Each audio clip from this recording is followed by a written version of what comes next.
ભદ્રકાળી માતાજીની નગરયાત્રાને લઈને ભવ્ય આયોજન કરવામાં આવશે। 26 ફેબ્રુઆરીએ નગરયાત્રાનો પાવન પ્રસંગ યોજવામાં આવશે। નગરયાત્રામાં ભદ્રકાળીજીની પાદુકા મૂકવામાં આવશે। નગરયાત્રામાં અનેક સાધુ સંતો, ભજન મંડળી, અખાડા જોડાશે। એએમસી દ્વારા બધી વ્યવસ્થા પૂરી પાડવામાં આવી રહી છે તેવું નિવેદન મેયર દ્વારા આપવામાં આવ્યું હતું। મેયરે કહ્યું કે નગરયાત્રાના રૂટ પર સુશોભન પણ કરવામાં આવશે। નગરયાત્રા જગન્નાથ મંદિર સુધી જઈને પરત મંદિર આવશે।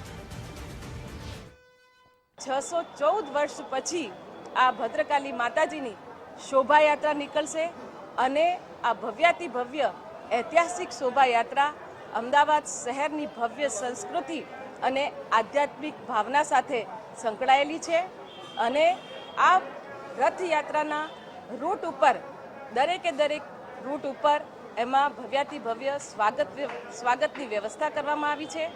રથમાં ભદ્રકાળી માતાજીની પાદુકા મૂકવામાં આવશે અને જે નગરજનો જે ભદ્રકાળી માતાજીની જે આસ્થા, એની શક્તિ અને ભક્તિથી જે સંકળાયેલા છે એ લાખોની સંખ્યામાં એ ભદ્રકાળી માતાજીની નગરયાત્રામાં નગરજનો જોડાશે અને એની સાથે સાથે જે ભદ્રકાળી માતાજીની નગરયાત્રામાં જે અમદાવાદ મ્યુનિસિપલ કોર્પોરેશન દ્વારા જે પણ જે વ્યવસ્થા છે, વ્યવસ્થાના ભાગરૂપે જે પણ જરૂરિયાતો છે એ પૂર્ણ કરવામાં આવી છે।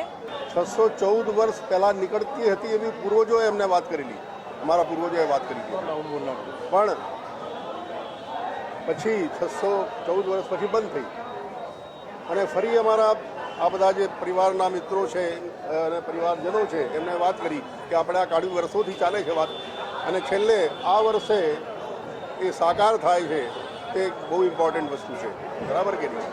અને મહત્ત્વ એટલા માટે છે કારણ કે કોઈ પણ કુળદેવી કે નગર દેવી હોય એને યાત્રા હોવી જરૂરી છે। અચલ મૂર્તિ હોવાને કારણે અમે પાદુકા લઈને ફરીએ છીએ અને આખા નગરજનોને એનો આશીર્વાદ મળે, એના દર્શન થાય એના માટે।